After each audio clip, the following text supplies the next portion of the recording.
ಯಾವುದೇ ಆಯಾಸ ಇಲ್ಲದೆ ನಮಗೆ ಬೀಡಿಗೆ ಕೇಳ್ತದೆ 9 ಗಂಟೆ 9:15 ಆದರೂ ನೃತ್ಯ ಭಜನೆಯವರು ನಿಲ್ಲಿಸೋದೇ ಇಲ್ಲ. ಇವರು ಹೇಳ್ತಾಯಿದ್ರು ಸಾಕಲ್ವ ಇನ್ನು ಯಾಕೆ ಮಾಡ್ತಾಯಿದ್ದಾರೆ. ಆದರೆ ಅವರಿಗೆ ಅಷ್ಟು ಆಸಕ್ತಿ ಉತ್ಸಾಹದಿಂದ ಅವರೆಲ್ಲ ಇದರಲ್ಲಿ ಪಾಲ್ಗೊಂಡಿದ್ದಾರೆ. ಇದು ನಮಗೆ ಬಹಳ ಸಂತೋಷವಿದೆ ವಿಷಯ. ನಿಮಗೆ ಅನೇಕ ಒಳ್ಳೆಯ ವಿಚಾರಗಳು ಸಿಕ್ಕಿದೆ. ಇದನ್ನು ನೀವು ತಗೊಂಡು ಹೋಗಬೇಕು, ಇಲ್ಲೇ ಬಿಟ್ಟು ಹೋಗೋದಲ್ಲ. ಅನೇಕ ವಿಷಯಗಳನ್ನು ಅನೇಕರು ಬಂದು ಮಾತಾಡಿದ್ದಾರೆ. ಇದನ್ನೆಲ್ಲ ನೀವು ತಗೊಂಡು ಹೋಗಬೇಕು.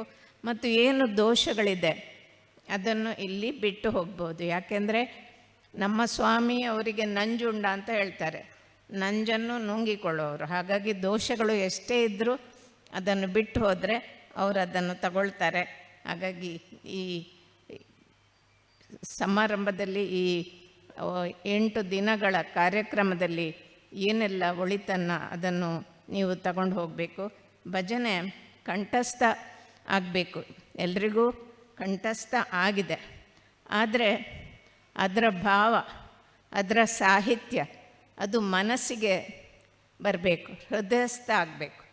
ಕೆಲವು ಸಲ ನಾವು ದೇವರೆದುರು ಸುಮ್ಮನೆ ಹಾಡ್ತಾ ಇರ್ತೇವೆ, ಯಾವುದೇ ಭಾವನೆ ಇರೋದಿಲ್ಲ. ಆದರೆ ಭಾವನೆ ಇಲ್ಲದ ಒಂದು ಸಂಗೀತ ಅಂದರೆ ಅದಕ್ಕೆ ಯಾವುದೇ ಬೆಲೆ ಇರೋದಿಲ್ಲ. ದೇವರೆದುರು ಹಾಡುವಾಗ ನಾವು ಯಾರಿದ್ದಾರೆ ಯಾರಿಲ್ಲ ಅದು ನಮಗೆ ಬೇಕಿಲ್ಲ, ಭಾವಪೂರ್ಣವಾಗಿ ನಾವು ದೇವರ ಎದುರು ಹಾಡಬೇಕಾಗತ್ತೆ. ಕೆಲವು ದಶಕಗಳ ಹಿಂದೆ ಸ್ವಾಮಿ ಪ್ರಭುಪಾದ ಅನ್ನೋವರು ವಿದೇಶಕ್ಕೆ ಹೋಗಿ, ಅಮೇರಿಕಕ್ಕೆ ಹೋಗಿ, ಕೆಲವೇ ಡಾಲರ್ ಕೈಯಲ್ಲಿತ್ತು. ಅವರಿಗಾಗಲೇ ಪ್ರಾಯ ಆಗಿತ್ತು, 65-70 ವರ್ಷ ಆಗಿತ್ತು. ಅವರು ಕೆಲವು ಡಾಲರ್ಗಳನ್ನು ಹಿಡ್ಕೊಂಡು, ಯಾರದೇ ಪರಿಚಯ ಇರಲಿಲ್ಲ, ಅಮೇರಿಕದಂಥ ದೊಡ್ಡ ದೇಶಕ್ಕೆ ಹೋಗಿ ಅಲ್ಲಿ ರಾಮ ಹರೇ ಕೃಷ್ಣ ಮೂಮೆಂಟನ್ನು ಶುರು ಮಾಡಿದರು.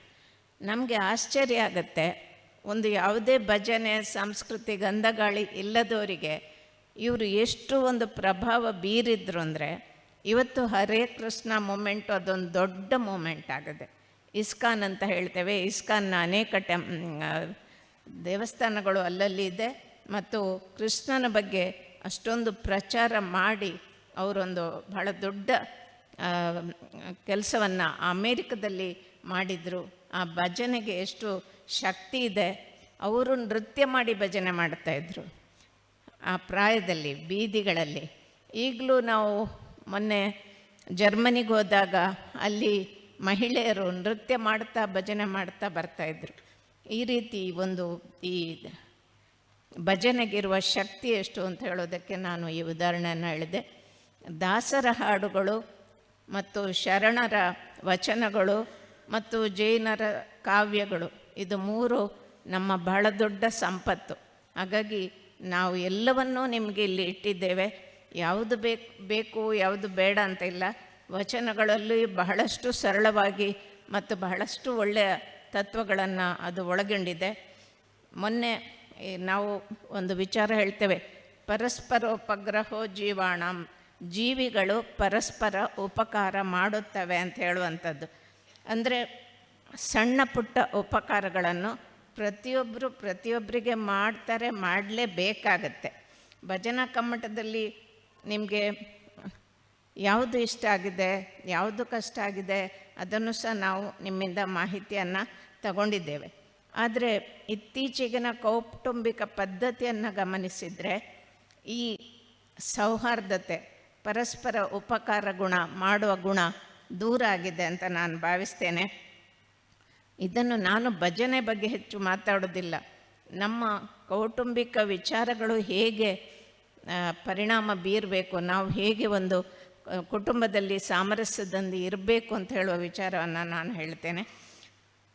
ಮೊದಲೆಲ್ಲ ಒಬ್ಬರು ಆಸ್ಪತ್ರೆಯಲ್ಲಿದ್ದರು, ಸಂಬಂಧಿಕರು ಅಂದರೆ ಯಾರೋ ನಮ್ಮ ಸಂಬಂಧಿಕರಿದ್ದಾರೆ ಅಂತ ಹೋಗಿ 2 ದಿವಸ ಆಸ್ಪತ್ರೆಯಲ್ಲಿದ್ದು ಅವರು ಕಷ್ಟದಲ್ಲಿರುವಾಗ ದುಃಖದಲ್ಲಿರುವಾಗ ಅವರಿಗೆ ಸಹಾಯ ಮಾಡ್ತಾಯಿದ್ರು.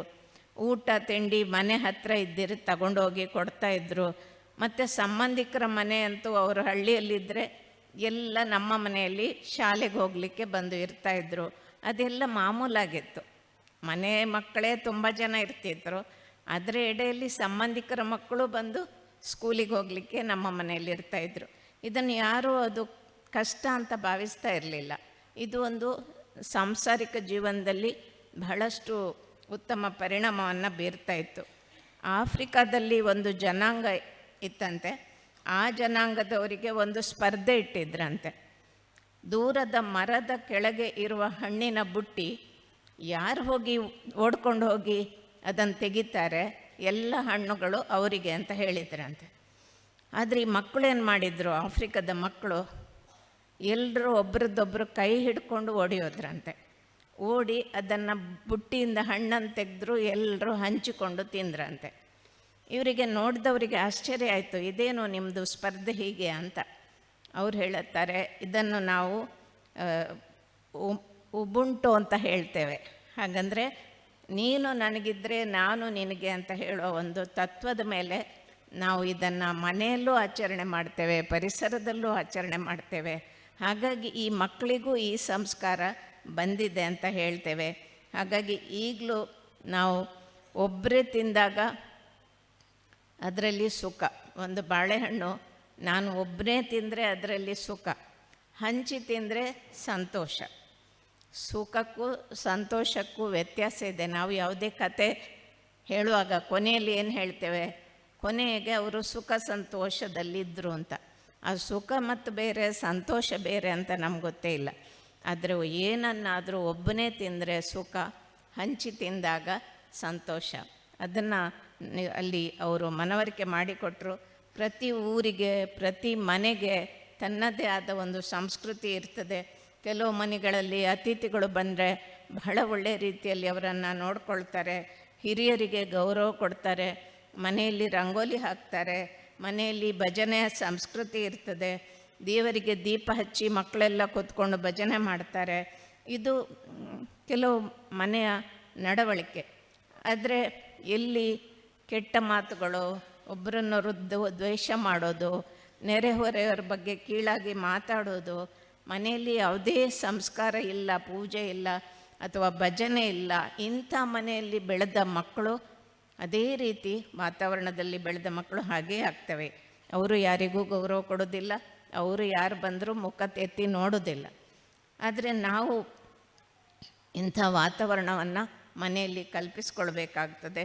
ಎಲ್ಲ ಹೆಣ್ಣುಮಕ್ಕಳಿಗೆ, ಅದು ತಾಯಿ ಆಗಿರಲಿ, ತಂಗಿ ಆಗಿರಲಿ, ಅವರಿಗೆ ಗೌರವ ಕೊಡೋದನ್ನು ಗಂಡು ಮಕ್ಕಳು ಕಲಿತ್ರೆ ಅವರು ಎಲ್ಲೇ ಹೋಗಲಿ, ಅವರು ಪೇಟೆಯಲ್ಲಿ ಅಥವಾ ಮಾರ್ಕೆಟ್ನಲ್ಲಿ ಅಥವಾ ಎಲ್ಲಿ ಕಡೆ ಹೆಣ್ಣು ಮಕ್ಕಳನ್ನು ನೋಡಲಿ, ಅವರಿಗೆ ಗೌರವ ಕೊಡುವ ಅಭ್ಯಾಸ ಬೆಳೀತದೆ. ಆದರೆ ಯಾವಾಗ ಮನೆ ಹೆಣ್ಮಕ್ಳಿಗೆ ಪುರುಷರು ಗೌರವ ಕೊಡೋದಿಲ್ಲ, ತಾಯಿಗಾಗಲೂ ತಂಗಿಗಾಗಲಿ ಗೌರವ ಕೊಡೋದಿಲ್ಲ, ಅವರು ನಾಳೆ ಹೆಂಡತಿಗೂ ಗೌರವ ಕೊಡೋದಿಲ್ಲ.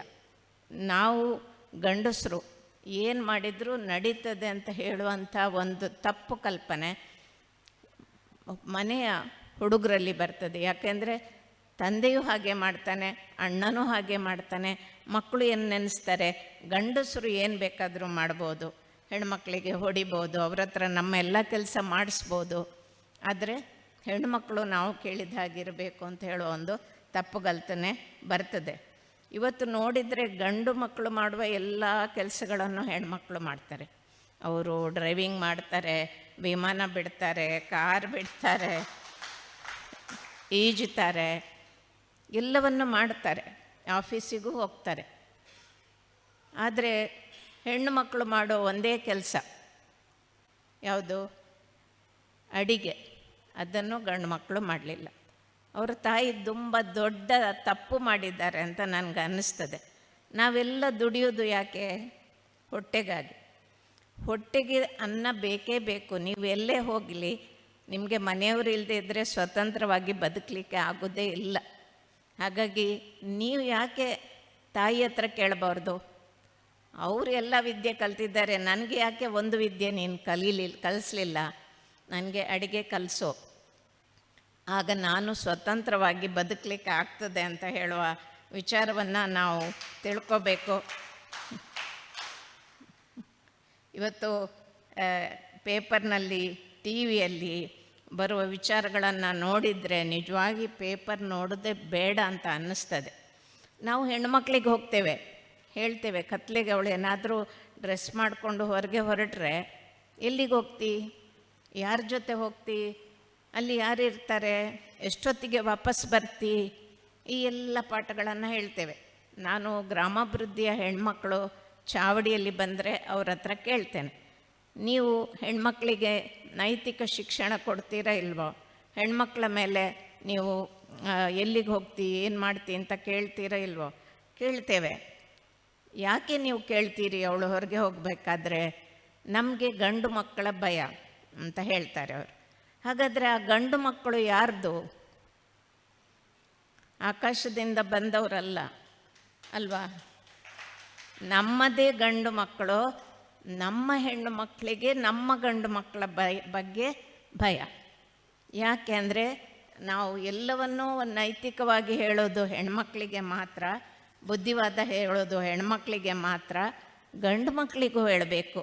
ನೀವು ರಾತ್ರಿ ಹೊತ್ತು ಎಲ್ಲಿಗೆ ಹೋಗ್ತಿ, ಅಲ್ಲಿ ಎಲ್ಲಿ ಇರ್ತಿ, ನೀವು ಇರುವಲ್ಲಿ ಹೆಣ್ಮಕ್ಳಿದ್ರೆ ನಿನ್ನ ಬಿಹೇವಿಯರ್ ಹೇಗಿರುತ್ತೆ, ಹೆಣ್ಣುಮಕ್ಕಳ ಬಗ್ಗೆ ನಿನ್ನ ವರ್ತನೆ ಹೇಗಿರ್ತದೆ, ಅದನ್ನು ಗಂಡು ಮಕ್ಕಳಿಗೆ ಹೇಳಿದರೆ ನಿಜವಾಗಿ ಇಲ್ಲಿ ನೀವು ಕೂಡಿ ಬದುಕಿದ ಹಾಗೆ ಸಮಾಜದಲ್ಲಿ ಕೂಡಿ ಬದುಕಲಿಕ್ಕೆ ಸಾಧ್ಯ ಇದೆ.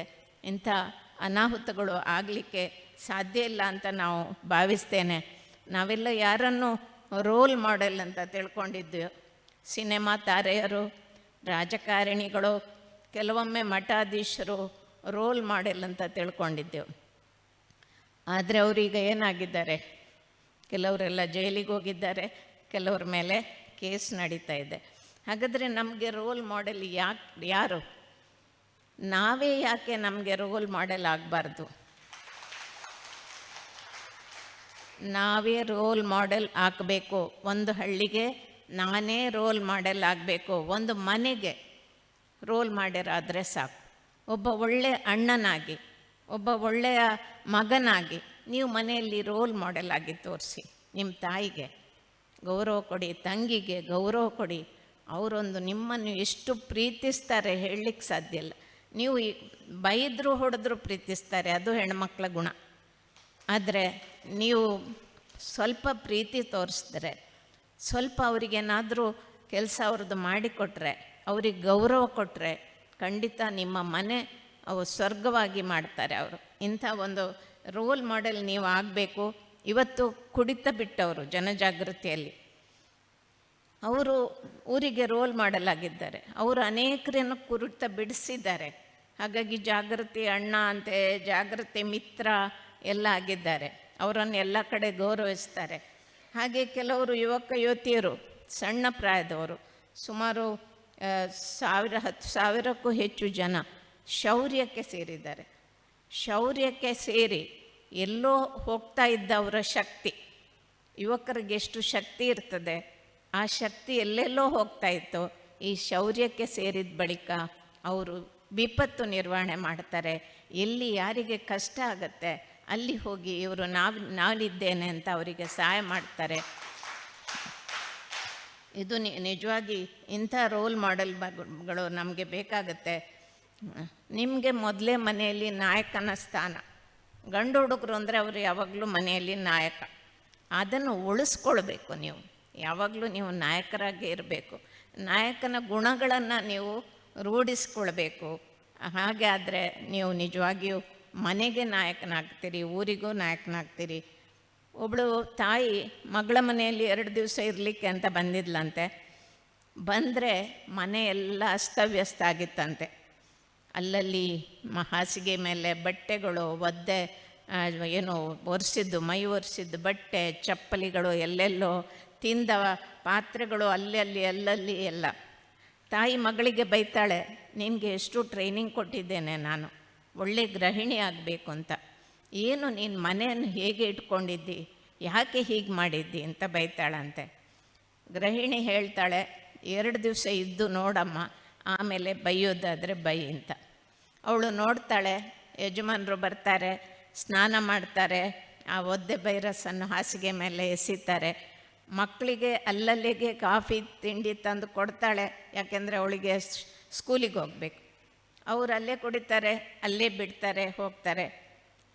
ಮೆಟ್ಟುಗಳನ್ನು ಎಲ್ಲೆಲ್ಲೋ ಹಾಕ್ತಾರೆ, ಮಕ್ಕಳು ಪುಸ್ತಕಗಳನ್ನು ಎಲ್ಲೆಲ್ಲೋ ಎಸೀತಾರೆ. ಇವಳು ಇಡೀ ದಿವಸ ಮಾಡೋ ಕೆಲಸ ಏನು ಅಂದರೆ ಅದನ್ನೆಲ್ಲ ಸ್ವಸ್ಥಾನದಲ್ಲಿ ಇಡೋದು, ಅವರನ್ನೆಲ್ಲ ಸುಧಾರಿಸೋದು. ಅಷ್ಟೆಲ್ಲ ಮಾಡಿ ಮತ್ತೆ ಕೆಲಸಕ್ಕೆ ಹೋಗ್ಬೇಕು. ಹಾಗಾಗಿ 2 ದಿವಸ ಆದಮೇಲೆ ತಾಯಿ ಹೇಳ್ತಾಳೆ, ನಿನಗೆಲ್ಲ ಬುದ್ಧಿ ಹೇಳಿದ್ದೇನೆ, ಆದರೆ ನಿನಗೊಂದು ರೋಲ್ ಮಾಡೆಲ್ ನಾನಾಗಲಿಲ್ಲ. ನಾನು ನಿನ್ನ ಕೆಲಸವನ್ನೇ ಮಾಡಿದ್ದು. ಯಾರು ತಟ್ಟೆಯಲ್ಲಿ ಬಿಡ್ತಾರೆ ತಗೊಂಡು ಬರೋದು, ಎಲ್ಲ ಮಕ್ಕಳಿಗೆ ಇಸ್ತ್ರಿ ಹಾಕಿದ ಬಟ್ಟೆ ತಂದು ಕೊಡೋದು, ಅದು ಒಗೆಯೋದು, ಮತ್ತು ಅದು ಅವರವರ ಕವಾಟಲ್ಲಿ ಜೋಡಿಸಿಡೋದು, ಇದೇ ಮಾಡಿದ್ದು. ತಪ್ಪು ನನ್ನದು, ನಾನು ನಿನಗೆ ರೋಲ್ ಮಾಡೆಲ್ ಆಗಲಿಲ್ಲ ಅಂತ ಹೇಳ್ತಾಳೆ. ಮನೆಗೆ ಹೋಗ್ತಾಳೆ. ಮನೆಗೆ ಹೋದ್ಮೇಲೆ ಮಗನಿಗೆ ಹೇಳ್ತಾಳೆ, ಅಲ್ಲಿ ಕಾಫಿ ಇಟ್ಟಿದ್ದೇನೆ ಅಡುಗೆ ಮನೆಯಲ್ಲಿ, ಹೋಗಿ ತಗೊಳ್ಳು ಅಂತ ಹೇಳ್ತಾಳೆ. ಇವನಿಗೆ ಆಶ್ಚರ್ಯ ಆಗುತ್ತೆ, ನನ್ನ ರೂಮಿಗೆ ತಂದು ಕೊಡ್ತಿದ್ಲಲ್ವ ಇವಳಿಗೇನಾಗಿದೆ ತಾಯಿಗೆ ಅಂತ. ಮತ್ತು ಬಟ್ಟೆ ಒಗೆದಿಟ್ಟಿದ್ದೇನೆ, ಎಲ್ಲ ತಗೊಂಡೋಗಿ ಜೋಡಿಸ್ಕೊಳ್ಳು ಅಂತ ಹೇಳ್ತಾಳೆ. ನಿನ್ನ ಸಾಮಗ್ರಿಗಳನ್ನು ಎಲ್ಲಿ ಇಡಬೇಕೋ ಅಲ್ಲಿ ಇಡಿ, ನಾನಂತೂ ನಿನ್ನ ರೂಮಿಗೆ ಬರೋದಿಲ್ಲ. ನಿನ್ನ ಬೆಡ್ಶೀಟ್ ಇರಲಿ, ನಿನ್ನ ಇದಿರಲಿ, ಸಾಮಗ್ರಿಗಳಿರಲಿ, ನಾನು ನಿನ್ನ ರೂಮಿಗೆ ಕಾಲಿಡೋದಿಲ್ಲ. ನಿನ್ನ ರೂಮನ್ನು ನೀನೇ ಕ್ಲೀನ್ ಮಾಡ್ಕೋಬೇಕು ಅಂತ ಹೇಳ್ತಾಳೆ. ಬಟ್ಟೆಗಳಿಗೆ ಇಸ್ತ್ರಿ ಹಾಕ್ಕೊಳ್ಳು ಅಂತ ಹೇಳ್ತಾಳೆ. ಇಷ್ಟು ಕೆಲಸ ಇರ್ತದೆ. ಒಬ್ಬ ವ್ಯಕ್ತಿ ಉದಾಸೀನ ಮಾಡಿದರೆ ಇಡೀ ಮನೆ ಅವ್ಯವಸ್ಥೆ ಆಗ್ತದೆ. ಯಾರಾದರೂ ನೆಂಟರು ಬಂದಾಗ ನೋಡಬೇಕು ನಮ್ಮದು ಗಲಾಟೆ. ಸೋಫಾ ಸರಿ ಮಾಡೋದು, ಕುರ್ಚಿ ಸರಿ ಮಾಡೋದು, ಬೆಡ್ಶೀಟ್ ಹೊದಿಯೋದು, ನಮ್ಮ ಪಾತ್ರೆಗಳನ್ನು ಅಲ್ಲಿ ಇಲ್ಲಿ ಜೋಡಿಸಿಡೋದು, ಇದು ನಿಜವಾಗಿ ನಡೆದ್ರೆ ಅಂಥದ್ದು ಯಾರು ಯಾವ ಹೊತ್ತಿಗೆ ಬಂದರೂ ಮನೆ ಕ್ಲೀನಾಗೇ ಇರ್ತದೆ. ಅದು ನೋಡಿ ಇವನಿಗೆ ಆಶ್ಚರ್ಯ ಆಗುತ್ತೆ. ಅವಳು ಹೇಳ್ತಾಳೆ, ನಾಳೆ ನಿನ್ನ ಹೆಂಡತಿ ಬಂದಾಗ, ನನ್ನ ಮಗಳ ಕಷ್ಟ ನೋಡಿ ಬಂದಿದ್ದೇನೆ, ನಿನ್ನ ಹೆಂಡತಿ ಬಂದಾಗ ನೀನು ಅವಳನ್ನು ಈ ರೀತಿ ಗೋಳಾಡಿಸಬಾರ್ದು. ನಿನಗೆ ನಾನು ಎಲ್ಲ ವಿದ್ಯೆಯನ್ನು ಕಲಿಸ್ತಾ ಇದ್ದೇನೆ, ಇನ್ನು ನಾನು ನಿನ್ನ ಕೆಲಸ ಮಾಡೋದಿಲ್ಲ ಅಂತ ಹೇಳ್ತಾಳೆ. ಈ ರೀತಿ ತಾಯಂದರು ಮಕ್ಕಳಿಗೆ ಕಲಿಸಿದ್ರೆ ಆ ಮನೆ ನಿಜವಾಗಿ ಒಳ್ಳೆಯದಾಗ್ತದೆ. ಅಪ್ಪ ಅಮ್ಮನನ್ನು ದೇವರನ್ನು ಕಾಣಬೇಕು ಅಂತ ಹೇಳ್ತಾರೆ. ಗಣಪತಿಯ ಕತೆ ನಿಮಗೆಲ್ಲ ಗೊತ್ತಿದೆ.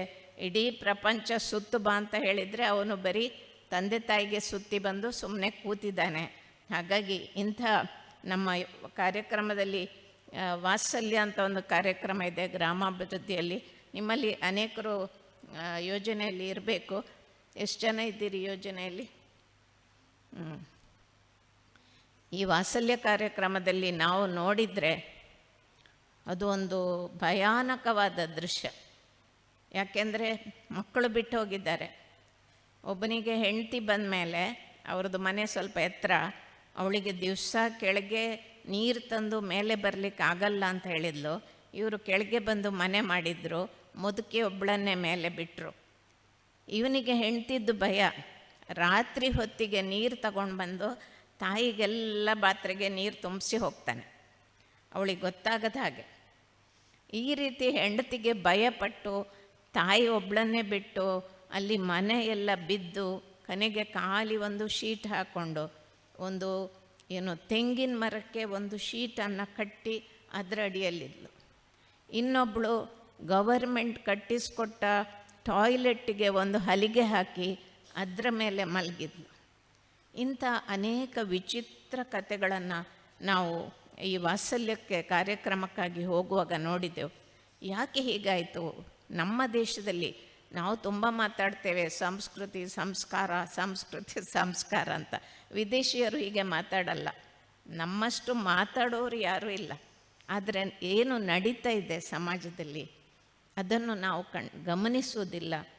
ಪೇಪರ್ಗಳಲ್ಲಿ ಬರೋದು ನೋಡಿದರೆ ನಮಗೆ ಭಯ ಆಗುತ್ತೆ. ಗಂಡ ಬಿಟ್ಟು ಹೋಗ್ತಾನೆ, ಮಕ್ಕಳು ಬಿಟ್ಟು ಹೋಗ್ತಾರೆ, ಹೆಣ್ಮಕ್ಳು ಬಿಟ್ಟು ಹೋಗ್ತಾರೆ, ಅವಳು ಒಬ್ಬಳೇ ಅನಾಥಳಾಗಿರ್ತಾಳೆ. ಕೆಲವರಿಗೆ ಕೈ ಇಲ್ಲ, ಕೆಲವರಿಗೆ ಕಣ್ಣು ಕಾಣಲ್ಲ, ಒಬ್ಬಳಿಗೆ ಕೈ ಇಷ್ಟೇ. ಕಡೆಗೆ ಅವಳನ್ನು ಇನ್ನೊಬ್ಬಳನ್ನು ಅವಳಿಗೆ ಹತ್ತಿರದ ಮನೆಯವರಿಗೆ ದುಡ್ಡು ಕೊಟ್ಟು ಅವರನ್ನು ವಾತ್ಸಲ್ಯ ಸಹಾಯಕರಾಗಿ ನೇಮಿಸಿದರೆ ಅವಳು ಚಪಾತಿ ರೋಲ್ ಮಾಡಿ ತಂದು ಅಲ್ಲಿ ಇಡ್ತಾಳೆ. ಇವಳು ಈ ಮೊಣಕೈಯಲ್ಲಿ ಅದನ್ನು ತೆಗೆದು ತಿಂತಾಳೆ. ಒಬ್ಬಳು ಮುದುಕಿ ಇದ್ದಾಳೆ, ಕಣ್ಣು ಕಾಣಲ್ಲ, 3 ಮಕ್ಕಳಿದ್ದಾರೆ ಚಿಕ್ಕವರು. ಅವಳು ಅಡುಗೆ ಮಾಡ್ತಾಳೆ, ಕೈಯನ್ನೆಲ್ಲ ಸುಟ್ಕೊಂಡಿದ್ದಾಳೆ, ಬೆಂಕಿ ಕಾಣಲ್ಲ, ಅವಳು ಅಡುಗೆ ಮಾಡ್ತಾಳೆ. ತಾಯಿ ಬಿಟ್ಟು ಹೋಗಿದ್ದಾಳೆ, ಬೇರೆ ಮದುವೆ ಆಗಿದ್ದಾಳೆ, ಈ ಮಕ್ಕಳ ತಾಯಿ. ಈ ರೀತಿಯ ಒಂದು ಪರಿಸ್ಥಿತಿ ವಾತ್ಸಲ್ಯದಲ್ಲಿ ನೋಡಿ ಈಗ ಅನೇಕರಿಗೆ ನಾವು ಆಹಾರವನ್ನು ಕೊಡ್ತಾ ಇದ್ದೇವೆ, ಮನೆ ಅದು ಕಟ್ಟಿಸಿಕೊಡೋದು ದೊಡ್ಡ ವಸ್ತು ಅಲ್ಲ, ವಿಷಯ ಅಲ್ಲ. ಆದರೆ ಮನುಷ್ಯನಿಗೆ ಬೆಲೆ ಎಷ್ಟು ಅಂತ ಯಾರಾದರೂ ಕೇಳ್ತಾರ? ಮನುಷ್ಯರಿಗೆ ಎಷ್ಟು ಬೆಲೆ, ಇವನಿಗೆಷ್ಟು ಬೆಲೆ, ಇವನಿಗೆಷ್ಟು ಬೆಲೆ, ಯಾರೂ ಕೇಳಿಲ್ಲ ಇಷ್ಟೋರಿಗೆ. ಯಾಕೆಂದರೆ ಮನುಷ್ಯ ಜೀವಕ್ಕೆ ಬೆಲೆ ಕಟ್ಟಲಿಕ್ಕೆ ಆಗೋದಿಲ್ಲ.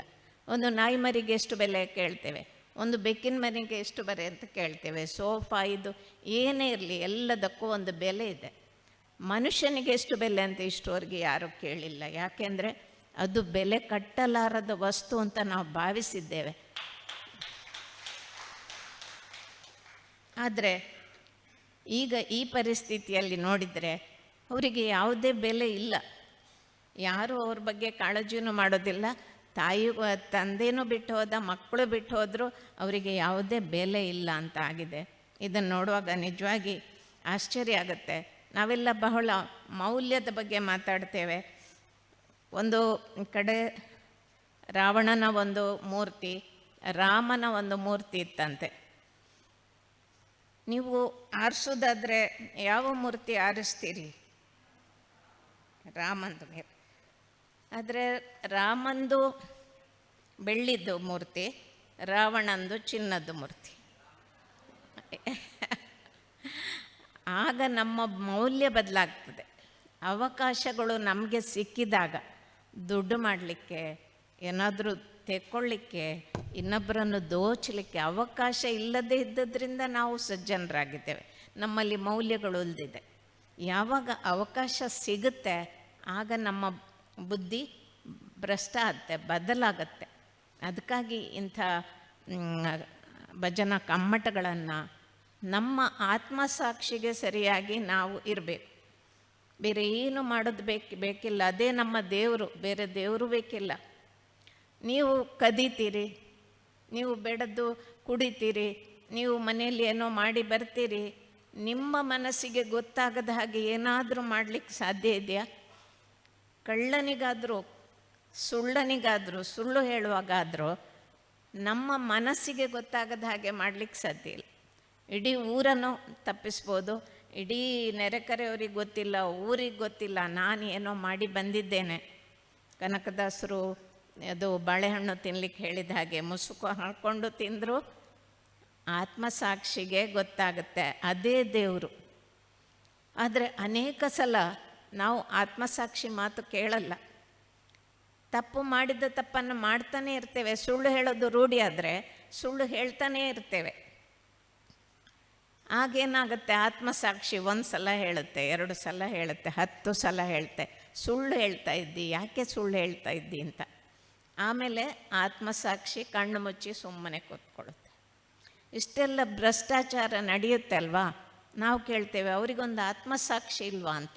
ಇಷ್ಟೆಲ್ಲ ಪಾಪದವ್ರದ್ದು ದುಡ್ಡು ಹೊಡಿವಾಗ ಇರ್ತದೆ, ಆದರೆ ಅದು ಕಣ್ಣು ಮುಚ್ಚಿಕೊಂಡಿರುತ್ತೆ. ಎಷ್ಟು ಸಲ ಬುದ್ಧಿ ಹೇಳ್ಬೋದು ಒಳಗಿಂದ? ಆ ಒಳಗಿನ ಸ್ವರವನ್ನು ನಾವು ಅದುಮಿಡ್ತೇವೆ, ಒಳಗಿನ ಸ್ವರ ಕೇಳದ ಹಾಗೆ ಮಾಡ್ತೇವೆ. ಹಾಗಾಗಿ ಆತ್ಮಸಾಕ್ಷಿಯೇ ದೇವರು. ಅದರ ಮಾತಿಗೆ ಕಿವಿ ಕೊಟ್ಟರೆ ನೀವು ದಾರಿ ತಪ್ಪುವ ಪ್ರಸಂಗ ಬರಲಿಕ್ಕೆ ಸಾಧ್ಯವೇ ಇಲ್ಲ.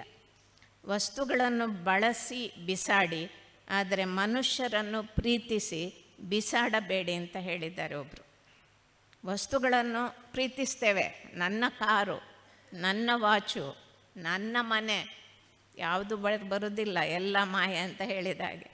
ಆದರೂ ಅದನ್ನು ಪ್ರೀತಿಸ್ತೇವೆ, ಬಳಸಿ ಬಿಸಾಡಲ್ಲ.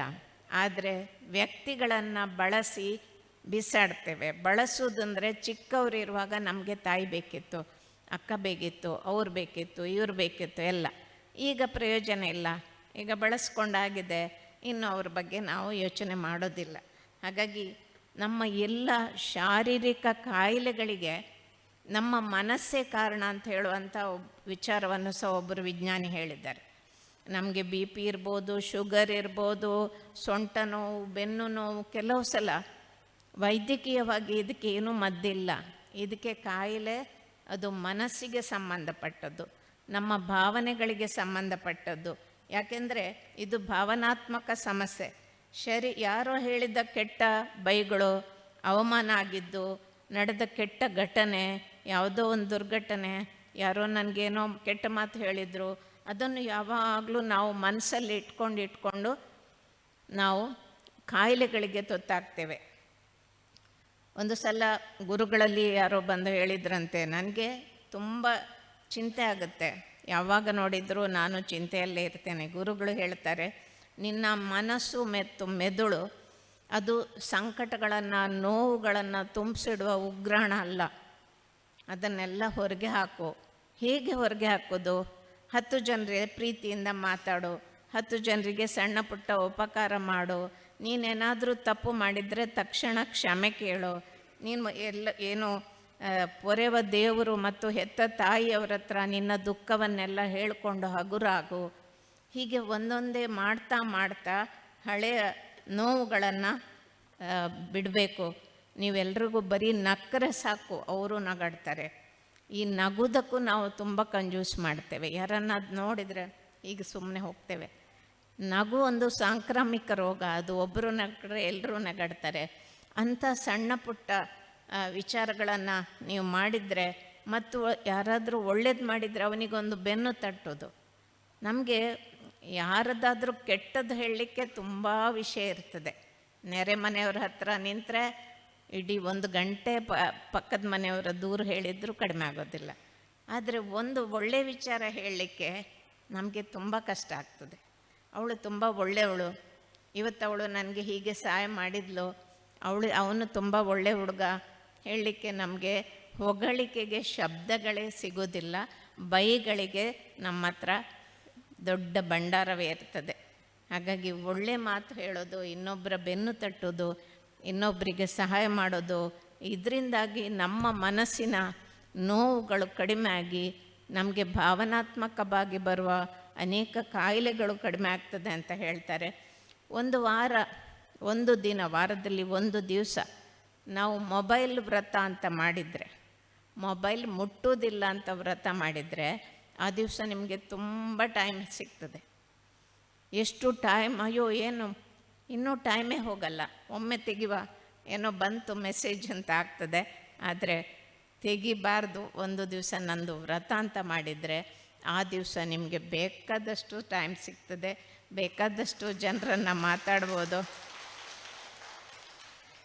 ನಮಗೆ ಬೇಕಾದವರೊಟ್ಟಿಗೆ ಬೆರೆಯಲಿಕ್ಕೆ, ಮಾತಾಡಲಿಕ್ಕೆ, ನೆರೆಹೊರೆಯವ್ರ ಹತ್ರ ಮಾತಾಡಲಿಕ್ಕೆ ಸಮಯ ಸಿಗ್ತದೆ. ಈಶ್ವರಚಂದ್ರ ವಿದ್ಯಾಸಾಗರ್ ಅಂತ ಒಬ್ಬರಿದ್ದರು. ಬಹಳ ಬಡತನದಲ್ಲಿ ಕಲಿತರು, ಏನೂ ಇರಲಿಲ್ಲ ಅವ್ರ ಹತ್ರ. ಅವರು ಬಹಳ ಬಡತನದಲ್ಲಿ ಕಲಿತರು. ಕೊನೆಗೆ 12 ವಿಷಯಗಳಲ್ಲಿ ಒಮ್ಮೆಲೆ ಪದವಿ ತಗೊಂಡ್ರು.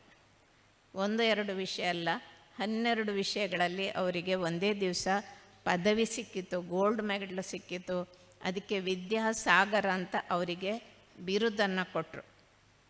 ಅವರು, ನಾನು ಬಡತನದಲ್ಲಿ ಕಷ್ಟ, ನನ್ನ ಅಮ್ಮ ಬಹಳಷ್ಟು ಅವಳ ಚಿನ್ನ ಬಣ್ಣ ಇದ್ದದ್ದು ಎಲ್ಲ ಕೊಟ್ಟು ವಿದ್ಯಾಭ್ಯಾಸ ಕಲಿಸಿದ್ದಾಳೆ ಅಂತ ಹೇಳಿ ತಾಯಿಗೆ ಹೋಗಿ ಹೇಳ್ತಾರಂತೆ, ನಾನು ನಿನಗೆ ಒಂದು ಚಿನ್ನ ಕೊಡಬೇಕು ಅಂತ ಇದ್ದೇನೆ, ಏನು ಬೇಕು ಹೇಳಮ್ಮ ಅಂತ, ನನಗೆ ಸಂಬಳ ಸಿಗ್ತಾ ಉಂಟು ಅಂತ. ಅವರು ಹೇಳ್ತಾರೆ, ಇಲ್ಲ, ಇನ್ನಷ್ಟು ಸಂಪಾದನೆ ಮಾಡಬೇಕು ನೀನು, ನನಗೆ 3 ಚಿನ್ನ ಬೇಕು, ದೊಡ್ಡದು ಚಿನ್ನ ಬೇಕು, ನೀನು ಇನ್ನಷ್ಟು ಸಂಪಾದನೆ ಮಾಡು, ನಿನ್ನ ಈಗಿನ ಸಂಪಾದನೆ ಸಾಲದು ಅಂತ ಹೇಳ್ತಾರೆ. ಸರಿ, ಇನ್ನಷ್ಟು ತಿಂಗಳು ದುಡಿತಾರೆ, ಇನ್ನಷ್ಟು ಸಂಪಾದನೆ ಮಾಡಿ ತಾಯಿಗೆ ಕೇಳ್ತಾರೆ, ಈಗ ಸಂಪಾದನೆ ಮಾಡಿದ್ದೇನೆ, ನಿನಗೇನು ಒಡವೆ ಬೇಕು ಹೇಳು ಅಂತ.